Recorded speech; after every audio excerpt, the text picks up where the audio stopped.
নতুন বাংলাদেশের রাজনীতিতে কে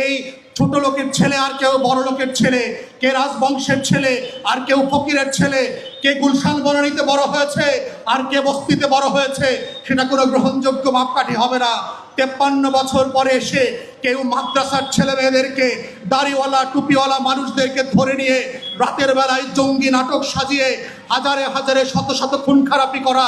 রাস্তা পেশে লাশ পানিতে ফেলে দেওয়া, জানাজা হইতে না পারা, সেই বাংলাদেশ আমরা আর ফেরত আনতে দেব না। এই বাংলাদেশে যে নামে যে রাজনীতি করতে চান করতে পারবেন, গণতন্ত্রের মূল্যবোধ মেনে সবাই সবার সমালোচনা করবেন, প্রতিপক্ষের যুক্তি তর্ক দিয়ে প্রতিপক্ষকে হারাতে হবে, কিন্তু গণতন্ত্রের মূল্যবোধের বাইরে কাউকে স্ল্যাং বলা, অপদার্থ অপদস্থ করা, কোনো মিথ্যা ভাষা দিয়ে, অশ্রাব্য ভাষা দিয়ে, নিউ ইয়র্কে যেটা ছাত্রলীগ যুবলীগ নামক বদমাইশরা করেছে, এই ভাষার রাজনীতি বাংলাদেশে আমরা দেখতে চাই না।